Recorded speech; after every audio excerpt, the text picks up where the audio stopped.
मणिमाज घान समरे शंभो शिरश्चारणी सा सर्वाक्षर मालिनी विजयते भाग्याय भागीरथी लक्ष्मी कौस्तुभि पारिजात किशोरा धनवंतरी चंद्रमा धेनु काम दुधा सुरेश्वर गजो रंभा च देवांगना अश्वः सप्तमुखो विषम हरिधनु शंखोऽमृतं चाम्बुधे रत्नानीत चतुर्दश प्रतिदिनं कुर्वन्तु नो मंगलम् यं वै प्रजन्ति मनुपेति मुपेति कृत्यं द्विपायनो विरह कातरया जुहावो पुत्रेति तन्मयतया तरवोऽभिनेदो तं सर्वभूत हृदयं मुनिमानतोऽस्मि प्रहलाद नारद पराशर पुंडरीको व्यासांबरीश शुक शौनक भीष्म दाल्भ्याम रुक्मांग अर्जुन वशिष्ठ विभीषणादीन पुण्यानिमान परम भागवतान् स्मरामि अज्ञान तिमिरान्धस्य ज्ञानाञ्जनशलाकया चक्षुरुन्मीलितं येन तस्मै श्रीगुरुवे नमः वंशी विभूषितकरन्नवनीरदाभार पीताम्बराधरण बिम्बफलाधरोष्ठात् पूर्णेन्दु सुंदर मुखा दरबिंद नेत्रा कृष्णात् परं किमपि तत्त्वमहं न जाने दुकूल चौरम नवनीत चौरम श्रीराधिकस्य हृदयस्य चौरम अनेक जन्मार्जित पाप चौरम चौराग्रगण्यं पुरुषं नमामि अतुलित बलधामं हेमशैलाभदेहं धनुजबन कृशानं ज्ञाननामाग्रगण्यं सकल गुण निधानं वानराणामधीशं रघुपति प्रियभक्तं वातजातं नमामि लोकाभिरामं रणरंगधीरं राजीवनेत्रं रघुवंशनाथं कारुण्यरूपं करुणाकरन्तं श्रीरामचन्द्रं शरणं प्रपद्ये दैत्यसंहारं देवोद्धारं दुष्टन को तुम ही दलती हो खड्ग त्रिशूल लिए धनुबाण सिंह चढ़े रण में लड़ती हो सेवक से अपराध परो कछो आपन चित्त में ना धरती हो दास के साथ सहाय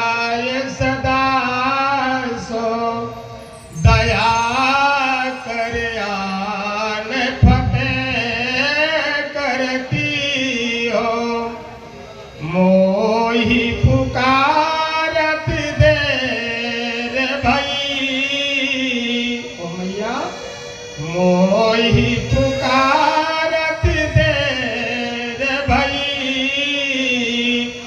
जगदम्ब विलंब कहाँ करती हो, मोही पुकारत देर भई, जगदम्ब विलंब कहाँ करती हो। राधे राधे कहत ही सब बाधा हट जाए, तीन लोक की आपदा नाम लेत मिट जाए।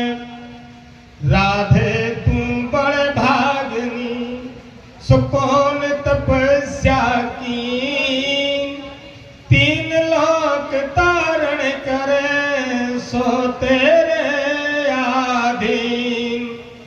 जय जय श्री राधा रमन, जय जय नवल किशोर, जय गोपी चित चोर प्रभु, जय जय माखन चोर। आए हो तो प्रेम से लो हर राधे नाम, सभी भक्तों को रज्जू की जय जय राधे श्याम। बोले बाके बिहारी लाल की जय, अम्बे मातु की जय, सदगुरुदेव भगवान की जय, आवाहे देवी देवताओं की जय, अपने अपने गुरुदेव भगवान की जय, सब भक्तों की जय। जय जय श्री राधे।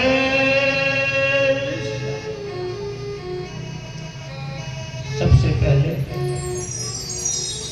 माता रानी का आशीर्वाद, सतगुरुदेव भगवान के आशीर्वाद लेते हुए माता रानी की अहेतु की कृपा से अपनी जन्मस्थली में पुनः कथा करने का यह अवसर मिला और आप सभी के बीच में सत्संग का यह अवसर प्राप्त हुआ। बहुत ही सौभाग्य का विषय है। कहा गया है, सात समुद्र की मसी करो लेखन सब बन राय, धरती सब कागज करो हरि गुण लिखा न जाए। असति गिरि समम स्यात् कज्जलम सिंधु पात्रे, सुर तरवरु छाया लेखनी पत्र मुर्बीम, लिखत यदि गृहीत्वा शारदा सर्वकालम, तदपि तब गुणा नामेश पारम न जाती। हे परमात्मा, आपके गुणों के भंडार की गणना करने में यदि सातों समुद्रों की स्याही बना दी जाए और जितनी जंगल वन वृक्ष लगे हुए हैं यदि उन सभी वृक्षों की लेखनी बना दी जाए, फिर भी आपके गुणा का गुणानुवाद नहीं किया जा सकता, न लिखा जा सकता है। वेद व्यास जी ने भगवान के जो साक्षात स्वरूप नारायण है, उन्होंने अपनी मति के अनुसार लिखा है। यह भागवत कथा का समय, सत्संग का यह समय, ज्ञान गंगा में स्नान करने का, गोता लगाने का यह समय बड़े भाग्य से, बड़े सौभाग्य से प्राप्त होता है। भाग्योदयेन बहु जन्म समर्जितेनो, सत्संगम च लभते पुरुषो यदा भये, अज्ञान हेतु सर्वमदान्धकारं नाशं विधायहि तदोदयते विवेकः। भाग्योदयेन बहु जन्म समर्जितेनो, जब करोड़ों जन्म जन्मांतर के पुण्य एकत्रित होते हैं, तब कहीं श्रीमद् भागवत की कथा श्रवण करने का यह अवसर प्राप्त होता है। क्योंकि भगवान के नाम संकीर्तन करने में भी बहुत बड़ी ताकत, बहुत बड़ी व्यवस्था, हृदय को निर्मल करने की जरूरत पड़ती है। और हृदय को निर्मल करने के लिए काम रूपी 8 वस्तुएं, काम क्रोध मद लोभ सब नाथ नरक के पंथ, सब पर हर रघुबीर हो भजय भजय जय संत। बड़े भाव से कहीं निर्मल करने का यह अवसर प्राप्त हो सकता है। कहा गया है सबसे पहले सर्वप्रथम कथा ज्ञान वैराग्य भक्ति को सुनाने के लिए सनकादि ऋषियों ने सुखताल के ऊपर प्रथम कथा का शुरुआत की थी। इसके अनंतर 200 वर्ष के बाद में सुखदेव जी ने राजा परीक्षित को वही गंगा जी के तट पर बट वृक्ष के नीचे बैठ करके यह कथा पुनः श्रवण कराई थी। और इसके आगे हरिद्वार में कथा सुनाई। 88,000 ऋषियों ने सूत जी महाराज को नैमिषारण्य में यह कथा सुनाई। और उसी समय से आज भगवान शिव जी ने कैलाश पर्वत में देवलोक में और सुखदेव जी को यह कथा शिव जी ने श्रवण कराई थी। इसी के साथ में ऋषियों की परंपरा के अनुसार नारायणम पद्म भवम वशिष्ठम सत्यम च तत्पोत्र पराशरं च व्यासं सुकं गौड़पदं महांतम गोविंद योगींद्र मथास शिष्यम तम त्रोटिकं वार्तिकारमन्यान् अस्मद्गुरुन् संततिमां तोस्मि। ऋषियों की परंपरा के अनुसार यह कथा आज भी प्रचलित रूप से चल रही है। और यह कथा जब जन्म जन्मांतर के पुण्य एकत्रित होते हैं तब यह कथा कहीं श्रवण करने का अवसर प्राप्त होता है। जैसे ही कथा श्रवण करने का अवसर प्राप्त हुआ, राजा परीक्षित को श्राप मिलने के कारण से सभी ऋषियों के उपस्थित होने के साथ में और जैसे ही सुखदेव जी महाराज को आमंत्रित किया आप कथा श्रवण करवाएं, वहां पर पहुंचे महाराज। सभी ने अभिवादन पूजन करने के पश्चात कथा प्रारंभ होने जा रही थी। उसी समय ब्रह्मा जी तराजू लेकर के अमृत कलश लेकर के साथ में आए। कहने लगे देवताओं, आप स्वार्थी हैं इसलिए हमारे पास आए हैं। बोले राजा परीक्षित को सर्प के डसने का भय है, अतः यह अमृत पिला दीजिए और यह कथा रूपी अमृत जो है यह हमें सुना दीजिए। सुखदेव जी महाराज कहने लगे, आपने हमारी कथा की तुलना तराजू में एक कांच के टुकड़े से और हीरे से बराबरी करके रख दी है। महाराज ऐसा कहीं संभव नहीं है। क्यों? क्योंकि हम कांच के टुकड़े के बदले में हीरा दे दें किसी को, यह संभव नहीं है। हम नहीं दे पाएंगे, अपनी कथा हम आपको नहीं सुनाएंगे, क्योंकि आप तो सदैव स्वार्थ से बाहर कभी होते ही नहीं।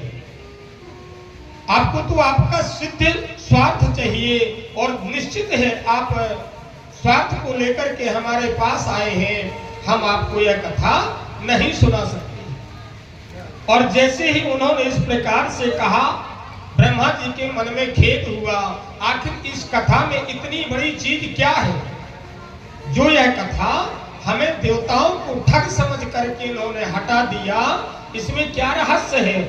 और उस रहस्य को जानने के लिए ब्रह्मा जी ने तराजू लगाई। तराजू में जितने धर्मशास्त्र के पुण्य थे सभी पुण्यों को एक पलड़े पर रखा और दूसरे पलड़े पर महाराज जैसे ही उन्होंने भागवत कथा को रखा, भागवत कथा का फल सभी पुण्यों से बढ़कर के पुण्यवान था। वह तराजू के पलड़ा को भूमि से ऊपर नहीं उठने दिया। तब उन्होंने समझा कि यह वास्तव में क्या ऐसी चीज है, और इधर उधर भटकते हुए उनके मन में यह खेद हुआ और उन्होंने भागवत को भगवान का साक्षात वांग्मय स्वरूप माना।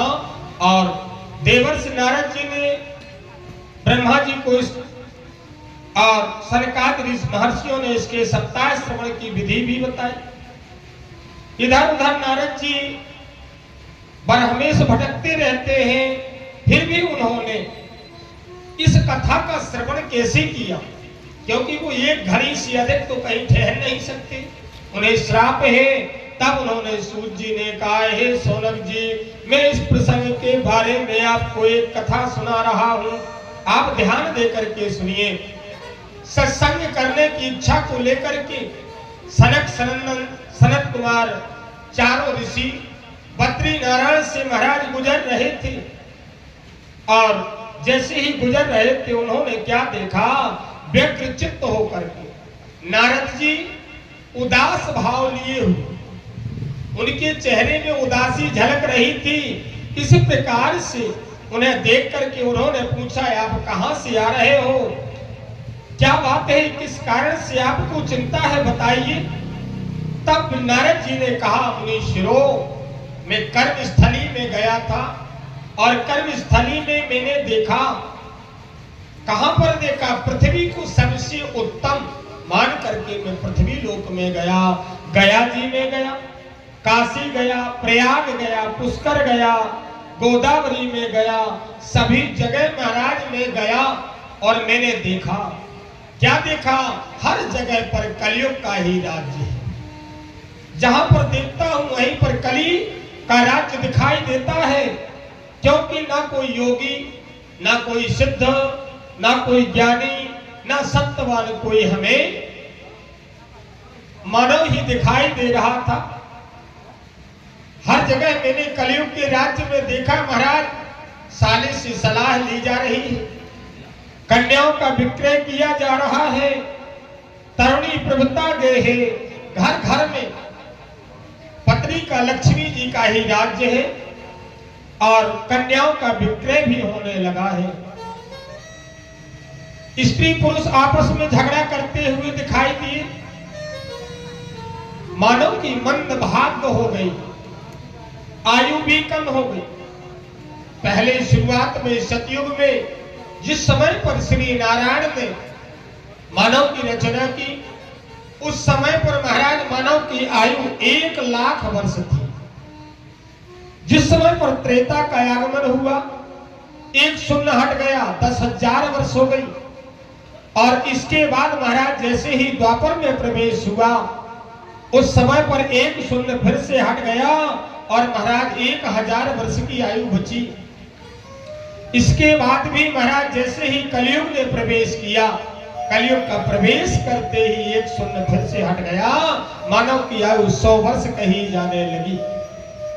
अभी शास्त्रों का मत है, जिस समय पर कलयुग अपनी चरम सीमा में प्रवेश करेगा महाराज, उस समय पर मानव की आयु 10 वर्ष की हो जाएगी। वह आम के वृक्ष 1 फुट से 2 फुट के बीच के रहेंगे, उसके नीचे बैठ करके मानव अपनी पंचायत करेगा।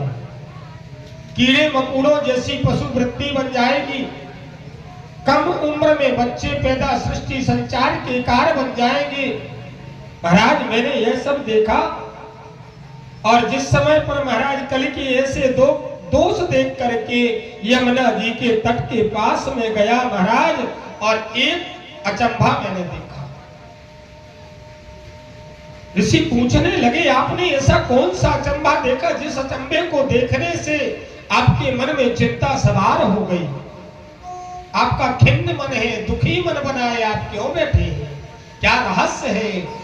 नारद जी कहने लगे, महाराज मैंने देखा एक नव युवती देवी अपने वृद्ध बच्चों को, जिनके बाल सफेद थे, बुढ़ापा जिनके शरीर में दिखाई दे रहा था, उन्हें बार बार जगाने का प्रयास कर रही थी, और वे बार बार जगाने के प्रयास के बाद भी लौट करके और जहां के तहां सो जाते थे।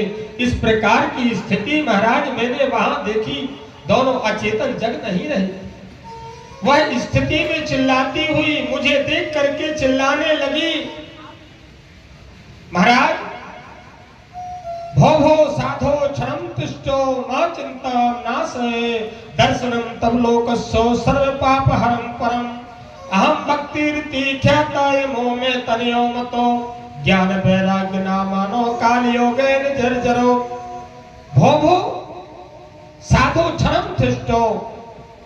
हे साधु, हे नारद जी, हे महात्मा जी, मैंने सुन रखा है आपके दर्शन मात्र से सभी कार्य सिद्ध हो जाते हैं, और मुझे आपका दर्शन हो गया है, इसलिए कृपा करिए और मेरे मन में जो यह चिंता है ठेस बैठी है, दुख समाया हुआ है, इसका निदान करके जाइए।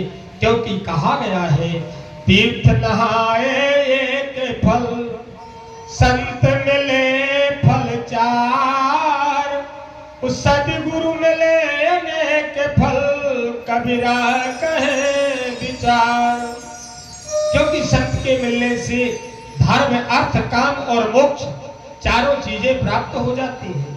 तीर्थ नहाने से तो मुक्ति भर मिल जाएगी, और संत के मिलने से, समागम मिलने से, सत्संग के मिल जाने से चारों पुरुषार्थ सिद्ध हो जाते हैं।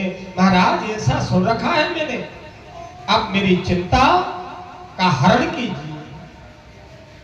नारद जी ने बताया, मैं इसी चिंता को लेकर के और बहुत ही चिंतित घूम रहा हूं। यदि इसका आप कोई उपाय जानते हो तो कृपा करके मुझे बताइए। उन्होंने कहा, महाराज इतनी परेशान हैं आप, भगवान के चरणों का स्मरण करें, और भगवान के चरणों का स्मरण करने मात्र से आपकी जो चिंता है वो दूर हो जाएगी। निश्चित है उसमें किसी प्रकार की कोई बाधा नहीं।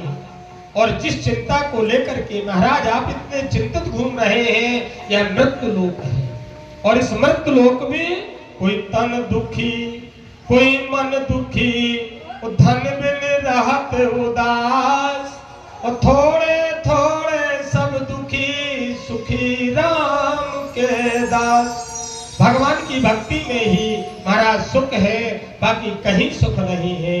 हम भी भक्ति महारानी को उपदेश के मात्र को लेकर के थोड़ा सा 2 मिनट का संकीर्तन कर ले।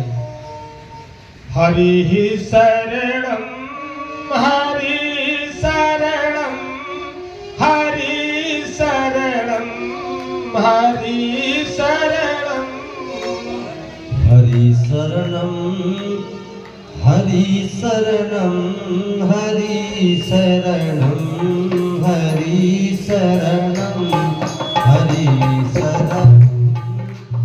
हरि शरणम हरि शरणम, हरि शरणम हरि शरणम।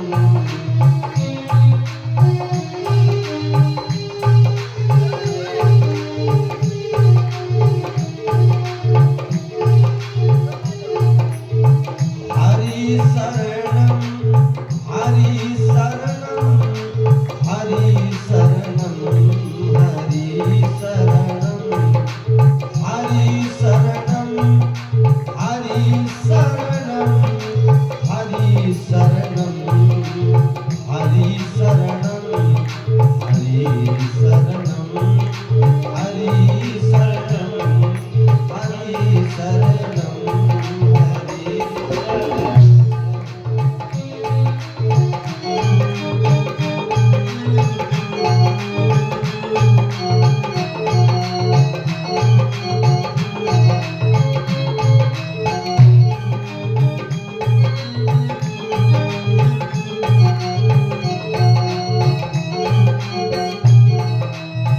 हरि शरणम हरि शरणम,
जी महाराज ने उपदेश दिया है, भक्ति महारानी आप भगवान की शरण का ध्यान करिए, क्योंकि भगवान जो उन्हें समर्पित हो जाता है, उनकी शरण में चला जाता है, उन्हें किसी प्रकार की कोई बाधा नहीं रह जाती है। यस्य स्मरण मात्रेणो जन्म संसार बंधनात् विमुच्यते नमस्तस्मै विष्णवे प्रविष्णवे। भगवान विष्णु की शरण कह लेने वाले को किसी प्रकार से कोई संकट, बाधा और कोई कष्ट नहीं रह जाता है।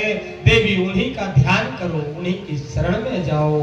और नारद जी ने ऐसा उपदेश दिया और कहने लगे, देवी यदि तुम भक्ति महारानी हो, उनकी शरण में जाओगी तो भगवान भक्ति की सहयोग से, भक्ति जहां जाती है, जहां भक्ति नाचती है, भगवान एक कसाई के घर में भी चले जाते हैं, शूद्र के घर में भी चले जाते हैं। जहां भक्ति होती है वहां भगवान सब कुछ छोड़ करके उसके भाव में लीन हो जाते हैं। और इस प्रकार से उन्होंने कहा, ज्ञान वैराग्य सत्योग आदि में साधक अवश्य थे, किंतु कलयुग में उनका कोई ग्राहक नहीं है।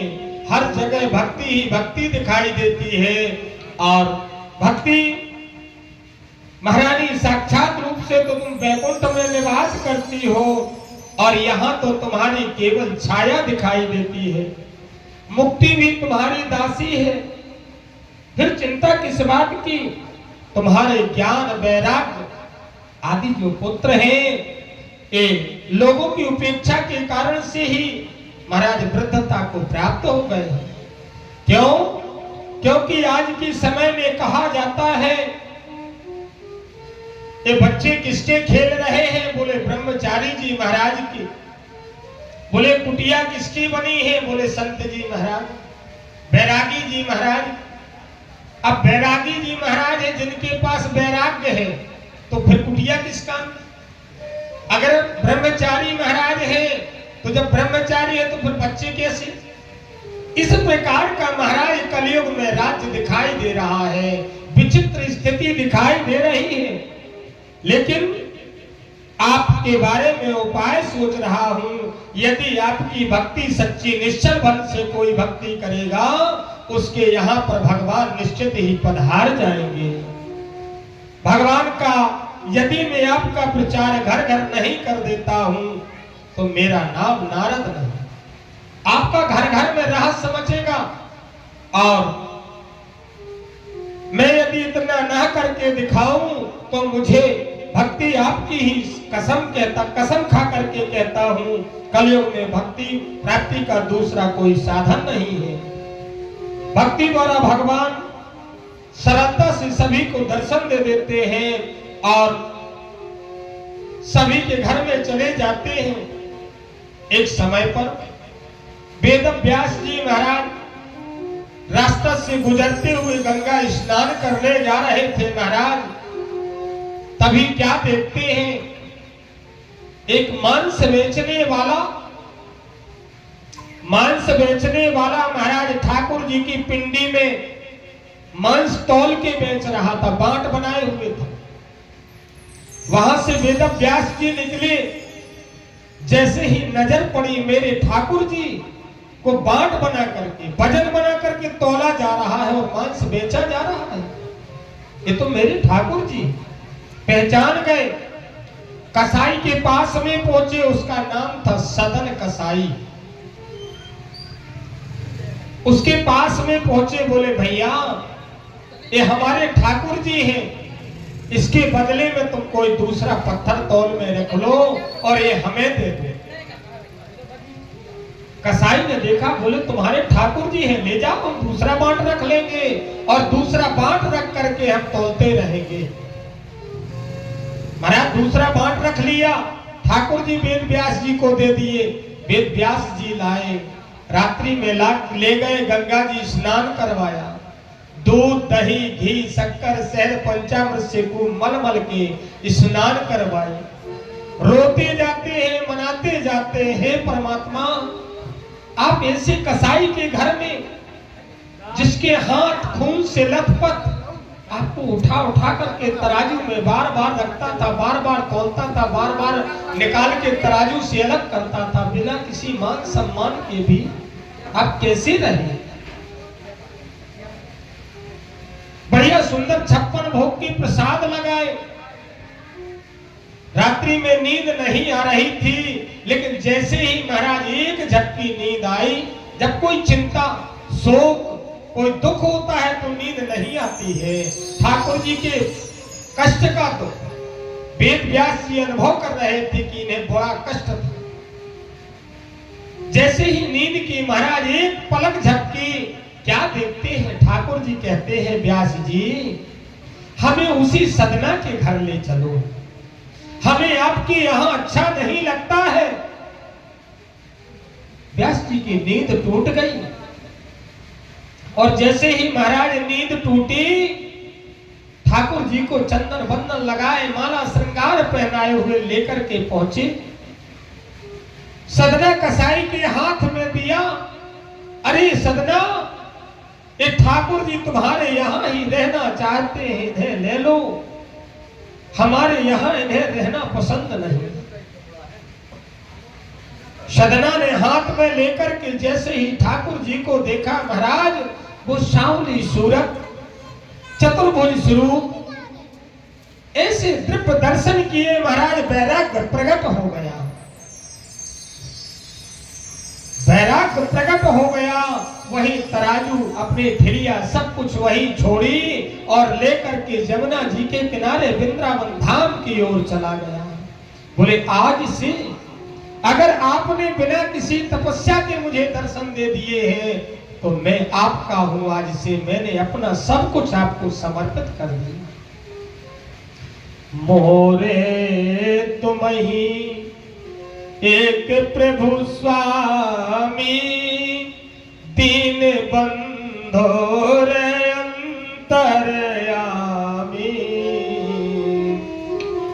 मोरे तुम ही एक प्रभु स्वामी, दीन बंधो रे अंतरयामी। इस प्रकार से उन्होंने सब कुछ समर्पित करते हुए, और जब वहां पर कुटिया बना करके रहने लगा सदना, मंदिर के अंदर नहीं जाता है। जब मेरे पास में ठाकुर जी है तो मंदिर जाने से क्या लाभ है? ना काष्टे विद्यते ब्रह्मो, ना पाषाणे ना गणभये, भावेन विद्यते ब्रह्मो, भावो ही परम कारणम। भाव ही प्रधान है।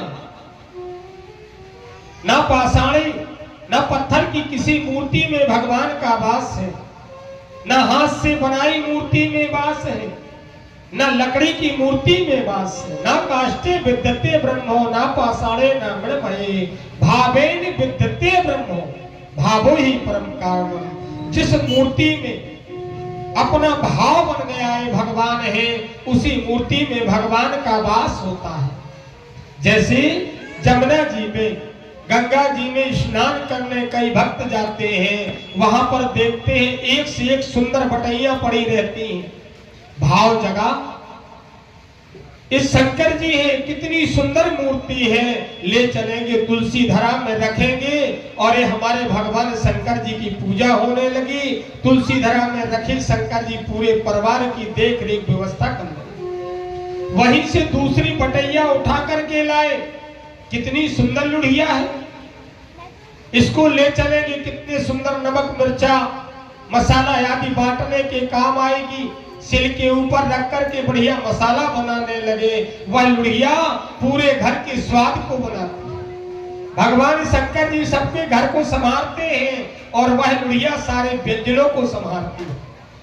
बात एक ही है, उसी जगह की है, उसी नदी से लेकर के आए हैं, दोनों साथ में लेके आए हैं। आत्मा का भाव बना, एक में लुढ़िया है और एक में जो भोलेनाथ, और वही बनकर के वो वरदान देते हैं, क्योंकि भगवान भाव में वास करते हैं। ना मंदिर में, ना मस्जिद में, ना काबे कैलाश में, और जित ढूंढा तित में मिला पल भर की तलाश में। पल भर की तलाश में और नारायण की प्राप्ति हो जाती है। और यह मानव विचार न करते हुए कैसे भटकता है, जैसे कस्तूरी कुंडल बसे मृग ढूंढे वन माहे, ऐसे घट घट राम है कि दुनिया जाने ना। जैसे मृग की नाभि में महाराज कस्तूरी वास करती है, और जब वह कस्तूरी खुशबू छोड़ती है, वह मृग सारे जंगल में भटकता फिरता है और वह प्राप्त नहीं हो पाती है। क्यों? क्योंकि उसकी नाभि में ही तो उसका वास है। इसी प्रकार से परमात्मा अपने हम आपके सभी के हृदय में वास करते हैं और उनको वृंदावन सो बन नहीं, नंदगांव सो गांव। वृंदावन सो बन नहीं, नंदगांव सो गांव। बंसी बट सो बट नहीं, कृष्ण नाम सो नाम। अब करुणामयी कृपा कीजिए श्री राधे, करुणामयी कृपा कीजिए श्री राधे, मुझको अपना बना श्री राधे, मुझको अपना बना लीजिए। श्री राधे, मुझको अपना बना लीजिए।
कीजिए श्री राधे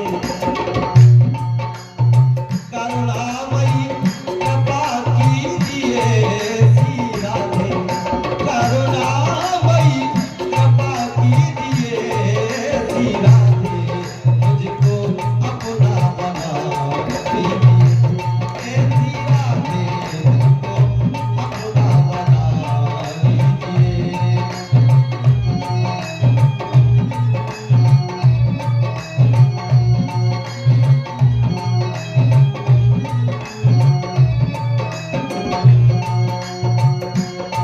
बीच मझधार में आप फंसी।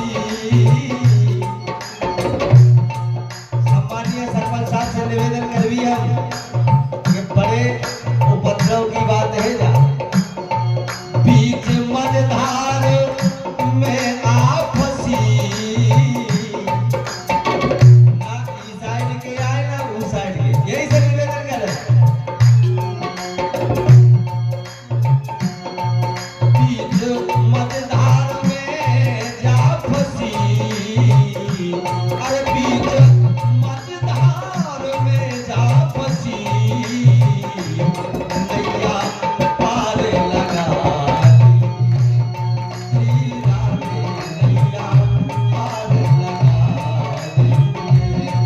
करुणामयी कृपा कीजिए श्री राधे करुणामयी कृपा कीजिए श्री राधे मुझको अपना बना लीजिए।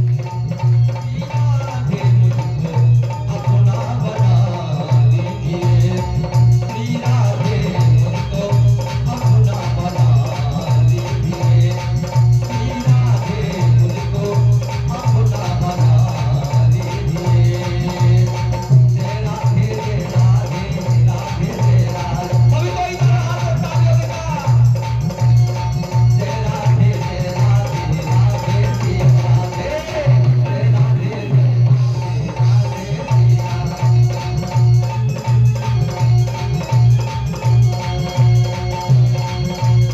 करुणामयी कृपा कीजिए जय जय राधे। करुणामयी कृपा कीजिए श्री राधे अपना अपना बना लीजिए। श्री राधे मुझको अपना बना लीजिए। जय जय राधे मुझको अपना बना लीजिए। बोले राधा रानी सरकार की। और जैसे ही भक्ति महारानी ने भगवान की शरणागति ली, शरणागति लेते ही नारद जी ने कहा,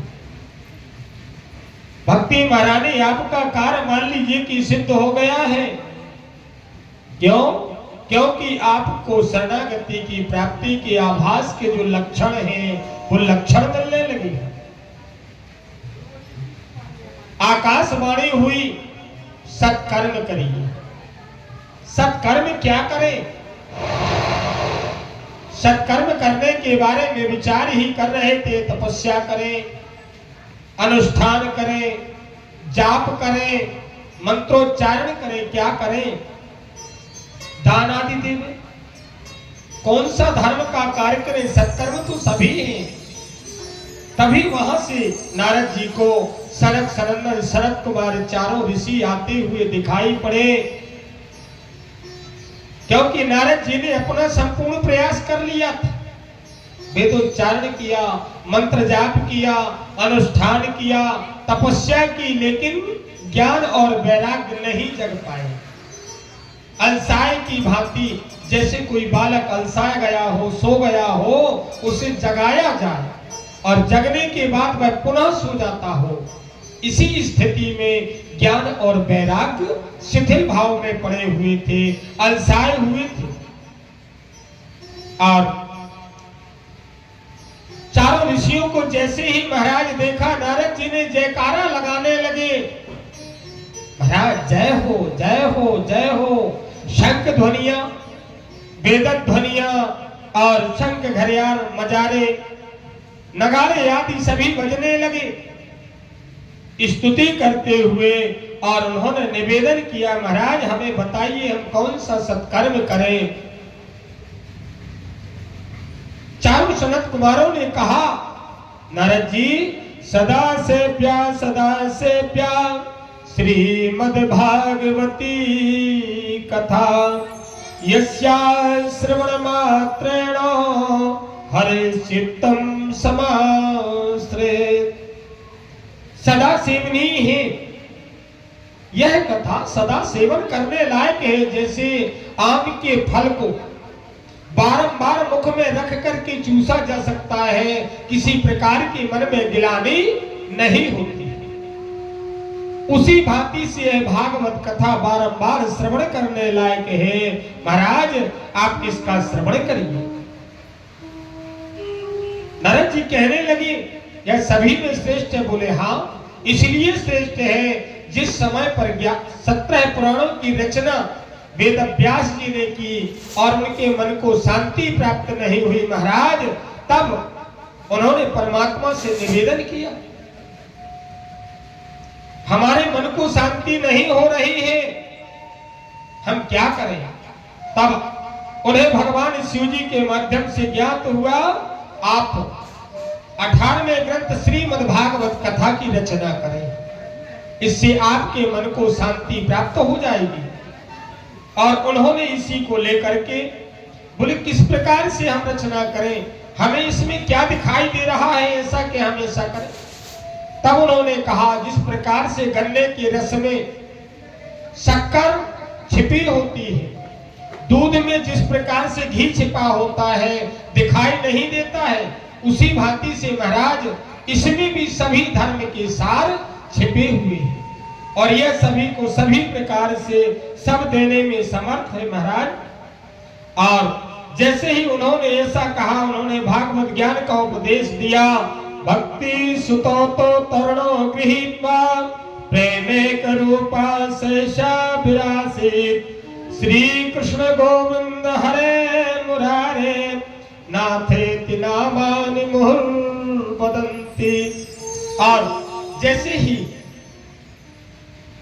चारों ऋषियों ने सुखदेव जी के माध्यम से यह कथा श्रवण करवाई महाराज, उसी समय ज्ञान वैराग्य जाग करके भगवान का स्मरण करते हुए उठ करके खड़े हो गए और श्री नारायण का कीर्तन करने लगे। श्री कृष्ण गोविंद हरे मुरारे हे नाथ नारायण वासुदेव। श्री कृष्ण गोविंद हरे मुरारे हे नाथ नारायण वासुदेव। श्री कृष्ण गोविंद हरे मुरारे हे नाथ नारायण वासुदेव।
महाराज भक्ति में लीन होकर के नारद जी, भक्ति महारानी सभी इस प्रकार की विभोर हो गए, उनका हृदय निर्मल। तो भगवान ने कहा है, निर्मल मन जन सो मोहि पावा, मोहि कपट छल क्षेत्र न भावा।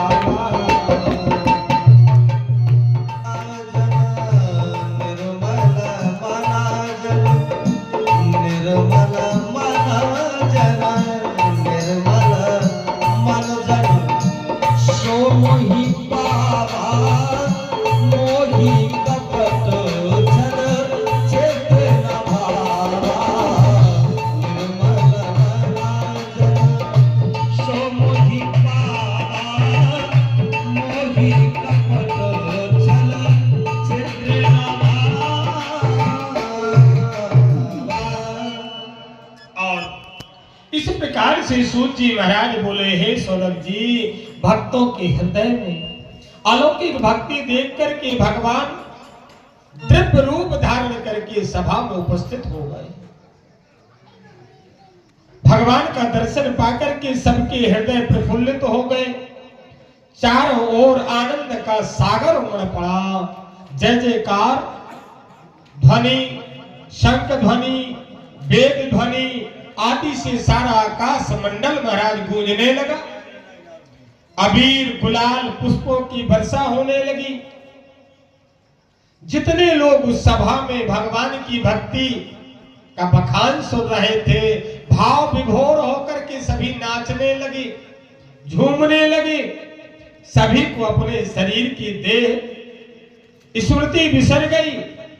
ऐसी तन्मय अवस्था देख करके नारद जी ने कहा, महाराज ऐसी महिमा मैंने आज तक कभी नहीं देखी है, ना ही कभी सुनी। धूर्त, मूर्ख, पशु पक्षी, कीड़े पतंगे आदि सभी पाप मुक्त हो गए, क्योंकि भागवत की कथा की आवाज जहां तक पहुंचती है, वहां तक की भूमि के पत्थर, कंकड़, कीड़े मकोड़े, जीव जंतु सभी का उद्धार हो जाता है। महाराज उन्हें पूछने लगे, महाराज तो बताइए, सप्ताह यज्ञ में किन किन पापियों का उद्धार होता है, हमें कुछ के नाम गिनवा दीजिए। महाराज सनत कुमार कहने लगे, यदि महाराज आपकी ऐसी इच्छा है तो गिनिए। ए मानवा पाप कृतस्तु सर्वदा, सदा दुराचार रता विमार्ग गहा, क्रोधाग्नि दग्धा कुटिलाशिका मिनः, सप्ताह यज्ञ निकलौ पुनंत ते।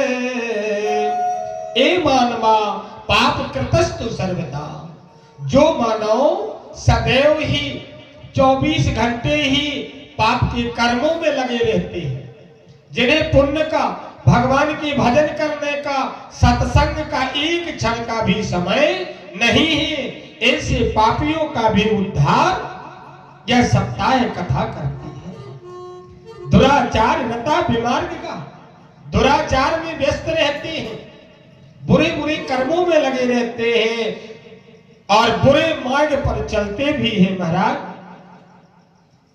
सदैव क्रोधाग्नि दग्धा कुटिलाश्च कामना, क्रोध की अग्नि में जलने वाले हैं, जिन्हें सदैव गुस्सा चढ़ी रहा थे, वो तरता ही नहीं है।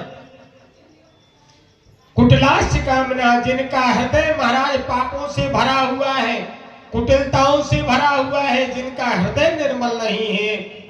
और ऐसे कामी लोगों को भी, जो अपनी स्त्री में संतुष्ट नहीं है, पर स्त्री के ऊपर निगाह डालने में उसी लत में लगे रहते हैं, ऐसे पापियों का भी यह कथा उद्धार कर देती है। महाराज बोले, और इससे कोई आगे भी उपाय है? महाराज की इतने ही देखा,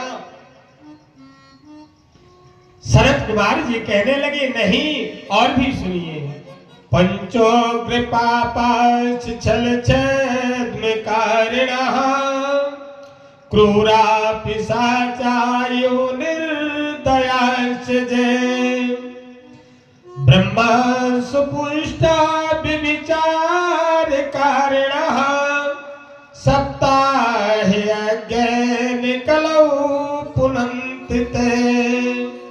महाराज, पंचोग्र पापा, 5 प्रकार के महापाप कहे गए हैं, जिनकी गिनती लिख ले। 5 प्रकार के महापाप कहे गए हैं। कौन कौन से? ब्राह्मण के धन को छीन करके जो पुष्ट होता है, अपने परिवार का पालन पोषण करता है। ब्रह्म सुपुष्टा व्यभिचार कारण, सदैव पर स्त्री में जिसकी नियत बनी रहे, खोटी बनी रहे, व्यभिचारी, और सदैव छल छिद्र में के कार्य करने वाला, क्रूर प्रवृत्ति का, राक्षस प्रवृत्ति का कसाई, हत्या के कर्म करने वाला, दुष्ट प्रवृत्ति वाला, जिसके हृदय में दया नाम की कोई वस्तु नहीं है। महाराज, ऐसे पापियों का भी यह हमारी कथा उद्धार करती है। बोले महाराज, आपने इतनी बात तो बता दी, अभी और भी बताओगे कुछ? बोले हाँ, और भी बताएं। कहने लगे महाराज, हम हाथ जोड़ के निवेदन करते हैं, और भी कुछ बताइए, हम सुनना चाहते हैं, क्योंकि अभी हमें तृप्ति नहीं हो रही है।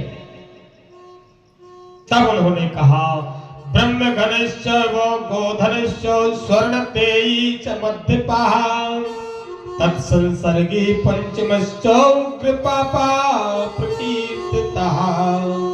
महाराज, ब्रह्मघाती जिसने ब्राह्मण की हत्या की हो, और गोधनश्चो जिसने गौ की हत्या की हो, ब्रह्म हत्या, ब्राह्मण की हत्या, गौ हत्या, और स्वर्ण तेई च मध्यपाः, उसके समान ही महाराज सोना चुराने वाला भी उसी गिनती में आता है। स्वर्ण तेई च मध्यपाः, और शराब पीने वाला, शराब पीने वाले को कोई शराब पिलाने लगे साथ में, अगर बोले सीख लो, बड़ी अच्छी चीज है, तो शराब सिखाने वाला, शराब पिलाने वाला, तत्संसर्गे पंचमश्चो उग्र पापा प्रकीर्तितः, ये 5 महान पापी बताए गए हैं। महाराज, इन 5 पापियों का भी यह हमारी सप्ताह की यज्ञ कथा उसके हृदय को भी निर्मल करके और मुक्ति के मार्ग में खड़ा कर देती है, मुक्ति करवा देती है। और हे नारद जी, इस विषय में मैं सुंदर एक तुम्हें आख्यान सुनाता हूं, जिसके श्रवण करने मात्र से मानव पाप रहित हो जाता है। तुंगभद्रा नदी के तट पर अत्यंत सुंदर एक रमणीय नगर था, आत्मदेव नाम के, जहां पर एक ब्राह्मण रहते थे। ब्राह्मण बहुत तेजस्वी, अपने कर्म में निपुण और विद्वान होते हुए, अपने कर्म कांड को करते हुए भिक्षुक वृत्ति का कार्य करते थे, भीख मांगने का कार्य करते थे। महाराज, एक उनकी सुंदर पत्नी थी जिसका नाम था धुंधली, और वह कृपण क्रूर प्रवृत्ति की और बिना कारण ही झगड़ा करने वाली झगड़ेलू प्रवृत्ति की थी, उल्टा। और इस प्रकार की नारी के होते हुए ब्राह्मण देव को कोई संतान नहीं थी। महाराज, बहुत समय व्यतीत हो गया, संतान ना पाने के कारण से उन्होंने बहुत से यज्ञ, अनुष्ठान, दान आदि सब कुछ किए, सुंदर गाय भी पाली। ब्राह्मणों ने कहा गाय पाल लो, गाय को अगर आसन दोगे, गाय की सेवा करोगे, तुम्हें संतान हो जाएगी। उन्होंने महाराज गौ पालन किया, गौ की सेवा की, और गौ की सेवा करने के बाद भी वह गाय इनके घर में आकर के अब ब्याने वाली नहीं, वो भी नहीं ब्याई। बड़ा दुख हुआ ब्राह्मण को, और ब्राह्मण बहुत दुखी थे। मन में विचार किया जिसके कोई संतान ना हो उसके जीने से क्या लाभ है, क्योंकि कोई पानी देने वाला भी नहीं होगा। और जब कोई पानी देने वाला भी मरने के बाद नहीं है तो हमारे जीने से क्या लाभ है, इससे अच्छा है हम मर जाएं। ये सब विचार करते हुए महाराज जंगल को निकल पड़े। और महाराज जैसे ही जंगल में पहुंचे, एक तालाब के किनारे गए महाराज, और वहां पर मध्याह्न में पानी पीने की इच्छा को लेकर के एक सन्यासी बाबा आ रहे थे। पानी पीकर के घाट के किनारे वृक्ष के नीचे बैठ गए महाराज। जैसे ही सन्यासी के ऊपर नजर पड़ी पहुंच गए, प्रणाम किया, चरणों में गिरकर के रोने लगे। सन्यासी ने देखा, बोले महाराज एक जन्म की तो क्या कहूं, 7 जन्म भी आपके कोई संतान नहीं है, ऐसा योग मुझे दिखाई नहीं दे रहा है। कहे मुनि से हिमवंत सो जो विधि लिखा लीलार, देव तनुज नर नाग मुनि को न मैं तनहार। मैंने आपकी मस्तक रेखाओं को देख करके निर्णय कर लिया है महाराज, आपको 7 जन्म तक संतान का योग नहीं है। ब्राह्मण का हृदय कांप गया और कांप करके महाराज सन्यासी के चरणों में सिर धड़ाम धड़ाम पटकते हुए रोने लगा, चिल्लाने लगा, महाराज आज तो मैं प्राण त्याग दूंगा। प्राण त्यागने के उद्देश्य को लेकर के ही मैं घर से आया हूं और आपने इतनी बड़ी बात कह दी, अब तो मुझे जीने का कोई रास्ता नहीं दिखाई दे रहा, मरना ही अच्छा। ऐसा विचार करते हुए और चरणों में सिर पटक पटक करके और सिर फोड़ने लगा, मानो प्राण त्याग देने वाला ही है। सन्यासी ने माथा पकड़ा, महाराज प्राण त्यागने से संतान नहीं मिल जाएगी। हाथ जोड़ करके निवेदन करने लगे, महाराज आप दयावान हैं और आपके चेहरा को देख करके, आपके मुखमंडल को देख करके हमें लग रहा है कि आप हमारे कष्ट का निवारण कर सकते हैं। क्योंकि महाराज दानेन पाणेन तु कंकणेन श्रोत्रम सुनैनेन न कुंडलेन विभाति कायः करुणा पराणां परोपकारेण न चंदनेन। महाराज हाथों की शोभा दान करने से ही कही जाती है, कंकण पहनने से नहीं, 20 तोला का चूड़ा पहनने से हाथ की शोभा नहीं होती महाराज। हाथ की शोभा तो दान करने में कही गई है। कानों की शोभा जब ही होती है जब भगवान के चरणों का गुणानुवाद सुना जाए। मुख की वाणी की शोभा जब ही सुंदरता पाती है महाराज जब इस मुखार बिंद से जिह्वा से भगवान का नाम लिया जाए। और इस काया का सदुपयोग महाराज जब ही है जब यह दूसरे के किसी काम में आ सके, क्योंकि परहित से बढ़ करके दूसरा कोई हित नहीं है। ऐसा महाराज मैंने आप जैसी विभूतियों से सुना है। परहित सरस अरि परहित सरस धर्म नहीं भाई, परहित सरस धर्म नहीं भाई।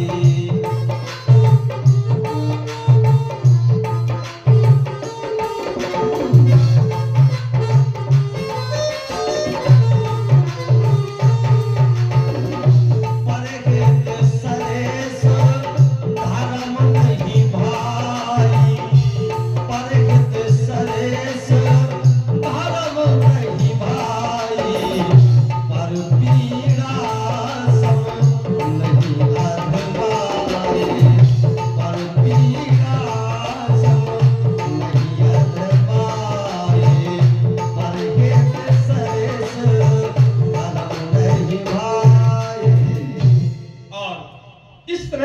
बारंबार निवेदन करते हुए आत्मदेव ब्राह्मण कहते हैं, महाराज आप तो उदार प्रवृत्ति हैं, आप तो महान हैं, जो चाहे हमें आप सब दे सकते हैं, और जो आप दे देंगे वह परमात्मा भी आपके वशीभूत हैं, निश्चित ही हमें प्राप्त हो जाएगा।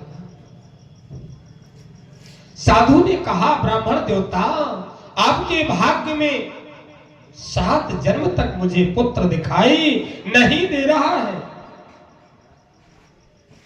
उसकी अवधि को छोड़ दो। मुंचा ज्ञानम प्रजारूपम बलिष्ठाम कर्मणो गति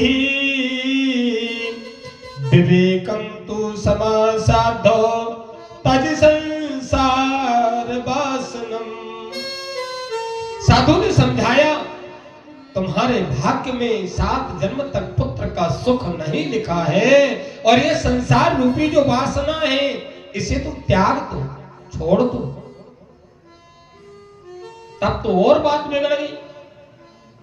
सिर जो पटकने से रोक दिया था महाराज, और पटकने लगे, तेजी तेजी से रोने लगे, चिल्लाने लगे, सिर पटकने लगे।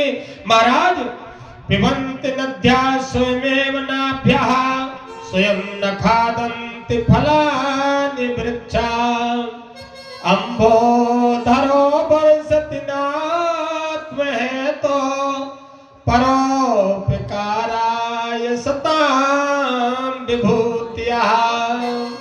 महाराज नदियां जो जल बहाती हैं वो स्वयं जलपान नहीं करती हैं, और जो वृक्ष होते हैं वो वृक्ष अपने फल स्वयं नहीं खाते हैं। जो जल की वर्षा होती है महाराज, वह जल की वर्षा स्वयं मेघ नहीं पीते हैं। महाराज कृपा करके आप जैसी शताम विभूतियों को देख करके मेरे मन में अनुराग उमड़ पड़ा है, आप मेरे ऊपर कृपा करिए। साधु को दया आ गई, और साधु को दया आ गई, और उन्होंने कहा, ठीक है, यदि तुम्हारी यही इच्छा है तो लो, यह मैं तुम्हें फल देता हूं, इसके फल खाने से तुम्हारी स्त्री को गर्भ हो जाएगा और पुत्र की प्राप्ति होगी। महाराज फल को लेकर के बड़े भाव से ब्राह्मण देवता प्रसन्न चित्त से दौड़ते दौड़ते घर में आए, आवाज लगाई, अरे यो सुनती हो? धुंधली निकल करके बाहर आती है, कहती, अरे क्यों चिल्लाते हो, कौन सी बात पड़ गई, कौन सी दिक्कत तुम्हारे सामने खड़ी हो गई जो चिल्ला करके आ रहे हो? देवी, साधु का महाप्रसाद यह फल दिया है, इसके फल के खाने से तुम्हें संतान की प्राप्ति हो जाएगी, यह फल खा लो। धुंधली कहने लगी, महाराज अभी फल खाने का वक्त नहीं, अभी मैं दूसरे काम में बिजी हूं, आप रख दीजिए, मैं खा लूंगी। महाराज ऐसा जैसे ही उन्होंने कहा, फल रख दिया। ब्राह्मण देवता विश्वासी थे, विचार करने लगी, फल खाने से यदि पुत्र होते होते तो संसार में बाझे ही नहीं होती, सारा संसार परिवार से भरा होता। ऐसा विचार करते हुए उसने फल के बारे में विचार किया, यदि फल खाने से पुत्र होता है, या फल में गाय को खिला दूं, या बहन को खिला दूं, या कहां खिला दूं, या कहां फेंक दूं, क्या करूं?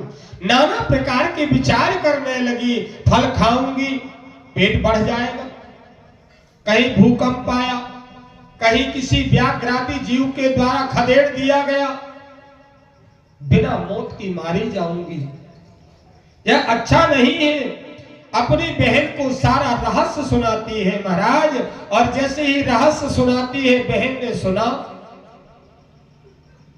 उसने कहा, दीदी मैं गर्भवती हूं, मेरी संतान होने का समय आएगा, मैं वह पुत्र तुम्हें दे दूंगी, और तुम मेरे पति को कुछ धन दे करके संतुष्ट कर देना, रहस्य भी नहीं खुलेगा और पुत्र भी मिल जाएगा, तुम्हें यह कोई कष्ट नहीं उठाना पड़ेगा।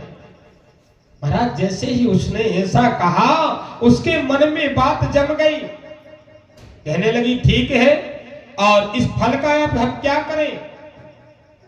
गौ को खिला देती हूं। यदि इस फल के खाने से पुत्र की प्राप्ति होती होगी तो गौ भी बांझ हो गई है, वह भी बछड़ा नहीं देती है, उसको भी निश्चय ही पुत्र की प्राप्ति हो जाएगी। ऐसा विचार करके उसने महाराज वह फल गौ को खिला दिया। और जैसे ही गौ को फल खिलाया महाराज, समय होने के बाद में बहन को पुत्र हुआ। बड़े हाव भाव से दास दासियां चिल्ला करके मंगल गान गाते हुए आत्मदेव के पास में पहुंची। महाराज आपको पुत्र हुआ है, हमें इनाम चाहिए। राजा के समान ब्राह्मण देवता ने अनेक प्रकार के उत्साह में हीरे मोती जवाहरात जो कुछ था सब लौटा दिया। इसके बाद महाराज पत्नी ने अपने स्वामी से कहा, महाराज मैंने 9 माह बड़े कष्ट उठाए हैं, तब यह पुत्र प्राप्त हुआ है, इसका नाम मेरे समान होगा। ब्राह्मण देवता सीधे साधे थे, कहने लगे देवी बताओ तुम्हें जो नाम रखना है वही रखवा देंगे। धुंधली कहने लगी मेरा नाम धुंधली और मेरे पुत्र का नाम धुंधकारी होगा। ब्राह्मण देवता कहने लगे ठीक है, हम इस बात का सम्मान करते हैं। धुंधकारी नाम रख दिया गया। महाकौतुकी, उपद्री, पापी, अनेक प्रकार के दुष्ट कर्म में लगा रहने वाला और गौ को फल खिलाने से जो पुत्र हुआ महाराज वह सुंदर, गौ के समान सुंदर कान, सुंदर स्वरूप वाला, और जिसे देखने के लिए दूर दूर से लोग आने लगे। इतना सुंदर बालक महापंडित और ज्ञानी हुआ। धुंधकारी अपने पाप कर्मों को करते हुए उसने सारा धन नष्ट कर डाला। धन में ऐसी स्थिति देखते हुए महाराज कुसंग में पड़ करके वेश्याओं के चंडाली के कर्म करने लगा। बालकों को ले जा करके कुएं में डाल दे, किसी के हाथ पैर पकड़ करके घसीट डाले, हाथ पांव तोड़ डाले, मार पिटाई करे, यानी नाना प्रकार के उपद्रव करने वाला था महाराज। और वेश्याओं की संगत में पड़ करके पिता का सारा धन नष्ट कर डाला। और जैसे ही गोकर्ण ने ऐसे इनके अत्याचार देखे, गोकर्ण ने कहा पिताजी आप दुख न करें, यह संसार असार है, यहां कौन किसका पुत्र और किसका धन है, इन वस्तुओं में आसक्ति ना कीजिए। और जो आसक्ति करता है महाराज वह सदैव चिंता में जलता रहता है, उसे चैन से नींद भी नहीं आती है। आप भगवान की आराधना करिए पिताजी। देहस्तिमांसु रुद्रे अभिमतिम तजत्वम जाया सुतादिषु सदा ममतां विमुच्यो पश्याम्यहं जगदिकं क्षणभंगनिष्ठं वैराग्यरागरसिको भवभक्तिनिष्ठः धर्मं भजस्व सततं तजलोकधर्मान् सेवस्य साधु पुरुषान् जहि काम तृष्णान् अन्यस्य दोष गुण चिंतन मासु मुक्ता सेवा कथा रस महो नित्रा पिबत्तुम। और महाराज आप भगवान की भक्ति करिए। और ऐसा जैसे ही गोकर्ण से उन्होंने सुना महाराज सब कुछ त्याग करके और वृंदावन धाम की ओर तीर्थ की ओर चले गए। भगवान का सुंदर भजन करते करते और वहीं पर दशम स्कंद का पाठ करते हुए मुक्ति को प्राप्त हो गए। अब माता जी अकेली बची जिन्होंने छल छिद्र में से और पुत्र वध पालन करते हुए पुत्र बनाया था। आज महाराज मां से कहा मां मुझे और धन की आवश्यकता है, और धन चाहिए। धुंधली ने कहा, बेटा मेरे पास तो कुछ नहीं है, जितना सोना चांदी धन आदि था वह तो तूने पहले ही नष्ट कर डाला। डांट डपट करके मां को मारने पीटने लगा, और मारते पीटते हुए अनेक प्रकार के दंड दिए। वह पुत्र नहीं था। पुत्र की परिभाषा कही गई है महाराज, क्या कही गई है? पुत्र और लड़का हम आप एक मान लेते हैं, लेकिन पुत्र और लड़का एक नहीं है, दो। कहे कैसे? पुत्रेति तरतः इति पुत्रः, और लड़कर के हक हिस्सा ले ले सो लड़का। जो अपने माता पिता का आदर भाव ना करते हुए लड़कर के धर्म को छोड़ करके हिस्सा भर ले ले, सहारा ही छोड़ दे, वह लड़का कहलाता है। और जो पुत्र कौन है? पुत्रेति तरतः इति पुत्रः, अपने माता पिता का बचपन से पालन करते हुए मरणोपरांत जिनके उद्धार की गति बना दे, उसे पुत्र कहते हैं। और सर्वतीर्थमयी माता सर्वदेवमयः पिता पितर प्रीतिमा पन्ने तृप्यन्ते सर्वदेवता। सभी तीर्थों की तीर्थ मां को कहा गया है। मां से बढ़कर के कोई तीर्थ नहीं है। सर्वदेवमयः पिता, सभी देवताओं का देवता हमारा पिता है। और इनकी प्रदक्षिणा करते हुए इनके चरणों का जो चरणामृत पान करता है, उसे भागीरथी गंगा स्नान करने का फल प्राप्त होता है। अब धुंधली महारानी अकेली बची। अब धुंधकारी पिटाई कर रहा है, मारपीट कर रहा है, नाना प्रकार के उपद्रव कर रहा है। कहा गया है, आपने महाभारत में अभिमन्यु के चक्रव्यूह की कथा तो पढ़ी ही है, टीवी में देखी ही है। जैसे गर्भ के समय में माता पिता के आचार विचार भाव होंगे, संतान निश्चित ही उसी चरित्र का अनुसरण करेगी। महाराज, छल छिद्र का वह पाला हुआ धुंधकारी नाम का बेटा आज मां को नाना प्रकार से कलेश दे रहा है, मार पिटाई कर रहा है, दंड दे रहा है। माता ने हाथ जोड़ करके भी निवेदन किया, बेटा मेरे पास कुछ नहीं है, 7 वेश्याओं को घर में लाना चाहा। मां गिर करके कुएं में मर गई। अब तो राजपाट हो गया। लाना चाह रहा था, मां के मरने पर 7 वेश्याओं को ला करके महाराज घर में रख लिया। वेश्या का धन क्या है? वेश्या का धन है केवल पैसा, क्योंकि वेश्या को और कोई जरूरत नहीं है। दूसरे के धन हरण करने के लिए महाराज वेश्या से चतुर दूसरा कोई नहीं हो सकता है। तुलसी सोई चतुर है, संत चरण लौलीन, परमन पर धन हरण को वेश्या बड़ी प्रवीण। और महाराज इस प्रकार से सारा धन लाला करके वेश्याओं को देता रहा। काफी समय व्यतीत हो गया। एक दिन राजा के खजाने का पैसा लूट करके लेकर के आया। महाराज जैसे ही इन्होंने देखा कि अपराध खजाना लेके आया है, राजा को पता चल जाएगा तो इसे तो दंड मिलेगा ही, साथ में हमें भी मिलेगा। जब ऐसी स्थिति सुनी, उन वेश्याओं ने जाल रचना प्रारंभ कर दिया। जैसा आप बीज बोएंगे वैसा फल काटने को मिलेगा। जैसा खाओ अन्न वैसा रहे मन, और जैसो पीहो पानी वैसी निकले पानी।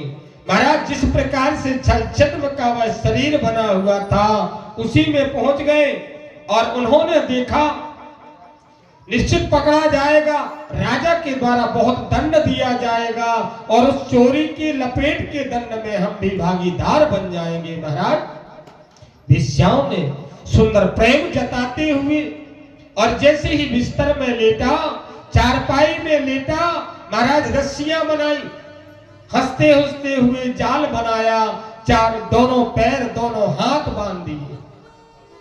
हाथ बांध करके महाराज पाटी में रस्सी लपेट करके चारों तरफ से बिस्तर के चारपाई में लपेटती हुई उसको बंधन से बांध दिया। चिल्लाने लगा, हमें क्यों बांधती हो? बोले, आपने भी यही छल क्षेत्र के जीवन भर कार्य किए हैं, आपको उसका जवाब भी तो मिलेगा। जैसा आपने बीज बोया है उसी का फल आपको काटने को मिलने जा रहा है। मारने लगी, धुंधकारी खूब चिल्लाने लगा और चिल्लाते चिल्लाते काफी समय व्यतीत हुआ। ततो अंगार, और वहां पर महाराज ततंगार समूह सन्मुखे ही विचित्पिका अग्निज्वालाति दुखेनो व्याकुलो निधनम गतः। और अंगार, लकड़ी के जलते हुए कठंगार ला करके मुंह में ठूस ठूस करके भर दिए महाराज, और वह चिल्लाता हुआ तड़पता हुआ और मृत्यु को प्राप्त हो गया। और जिस समय पर मृत्यु को प्राप्त हो गया, गोकर्ण जी महाराज कुछ समय पाते हुए लौट करके उसी घर में आए, और जैसे ही उन्होंने उसी घर में लेटे उन्होंने देखा, क्या देखा, कहीं सूकर बन के आ रहा, कहीं भेड़ बन के, कभी हाथी बन के, कभी भैंसा बन के, कभी राजा बन करके अग्नि जलाते हुए आ रहा है, दौड़ता हुआ दिखाई दे रहा है।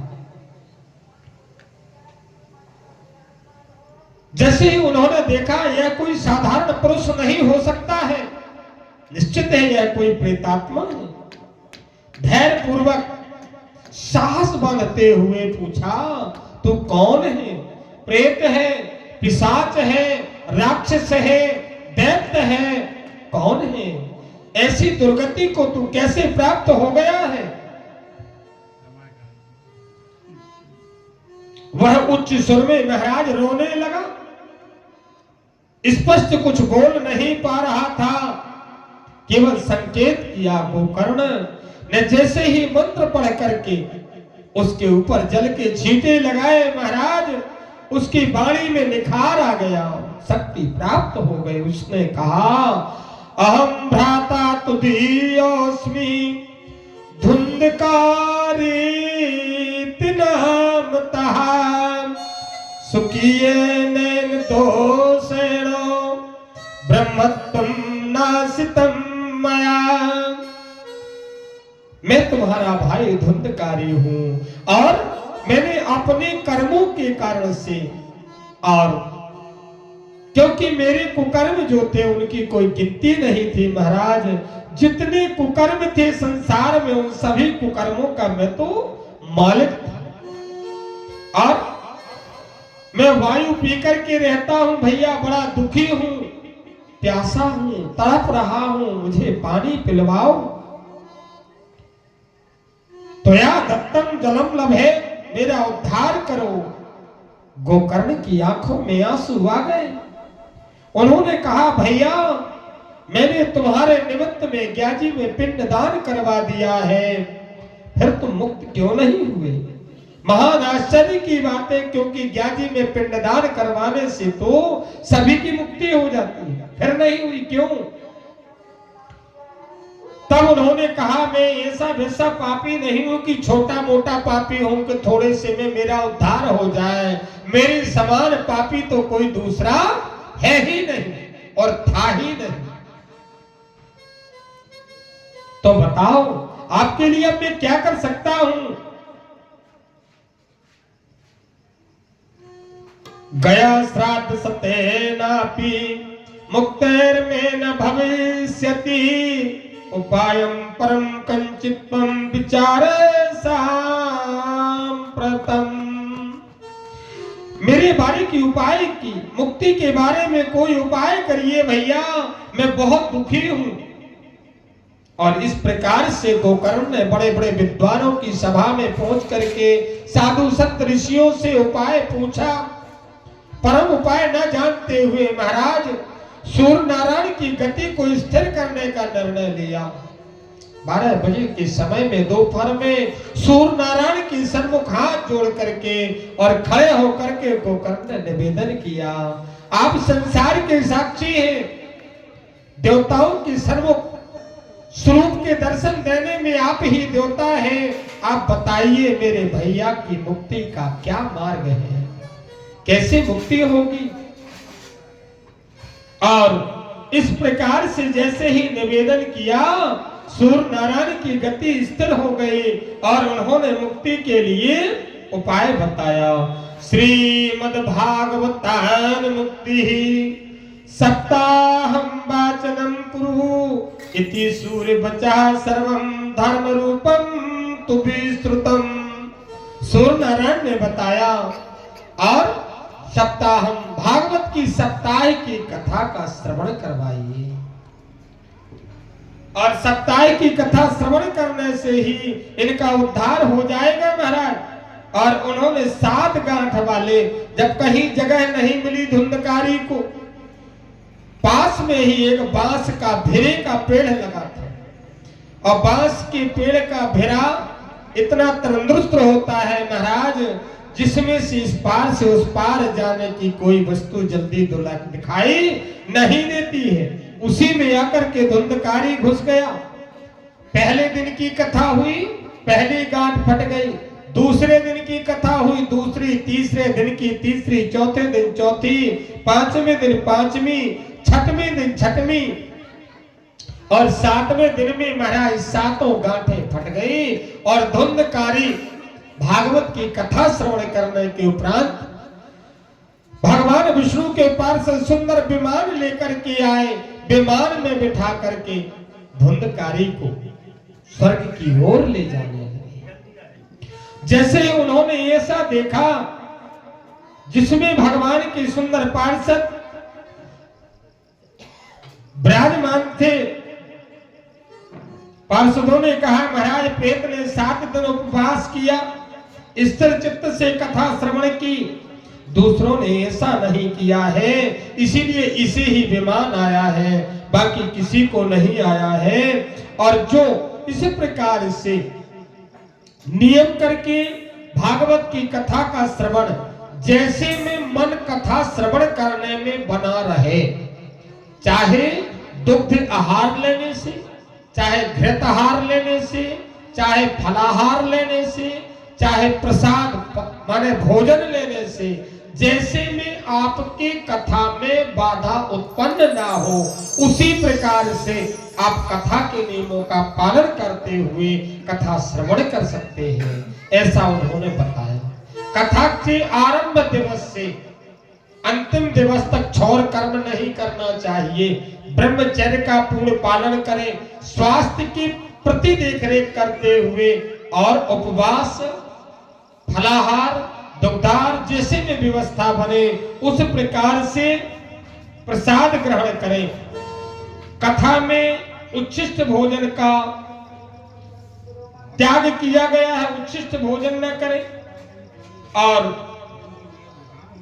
इस प्रकार से जो भगवान की सुंदर कथा का रसपान करता है, सुंदर कथा को श्रवण करता है, उसे भगवान की मुक्ति के मार्ग में पहुंचने में किसी प्रकार की बाधा नहीं होती है। भगवान का थोड़ा सा संकीर्तन और भजन करें। श्रीमन्नारायण नारायण नारायण,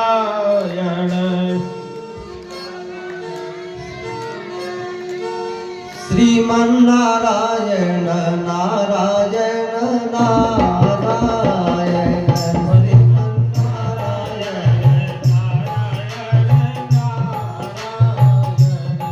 श्रीमन्नारायण नारायण नारायण,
आइए सायंकालीन बेला में श्रीमद् भागवत महापुराण की आरती में सभी कोई पास में आ जाएंगे, खड़े हो जाएंगे श्रद्धा पूर्वक।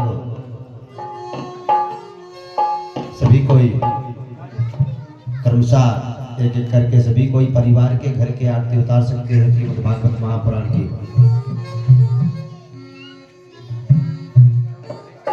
श्री भागवत भगवान की है आरती, पापियों के पाप को है तारती। श्री भागवत भगवान की है आरती, पापियों के पाप को है तारती। श्री भागवत भगवान की है आरती, पापियों के पाप को है तारती।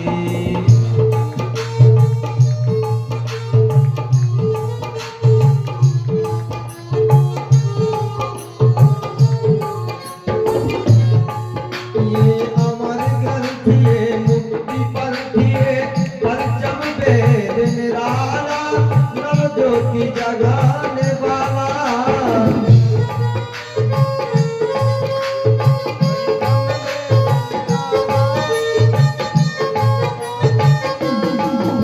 ये अमर ग्रंथि ये मुक्ति पंथी पंचम वेद निराला, नव ज्योति जगाने वाला। हरि नाम यही, हरि नाम यही, हरि नाम यही, हरि नाम यही, जग के मंगल की आरती, पापियों के पाप को है तारती। श्री भागवत भगवान की है आरती, पापियों के पाप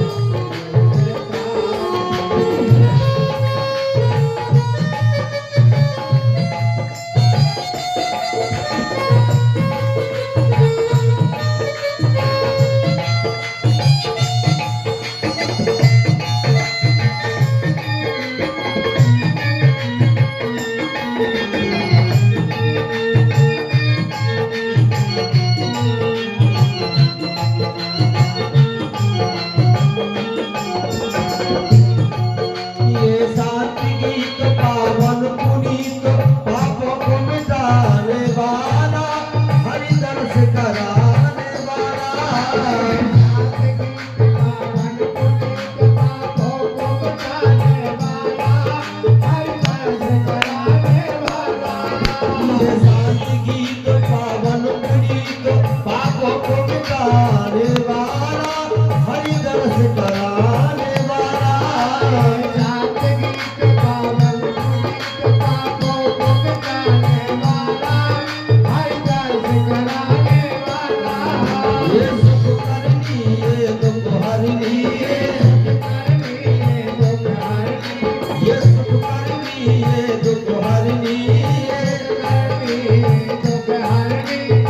मधुसूदन की आरती, पापियों के पाप को है तारती। श्री भागवत भगवान की है आरती,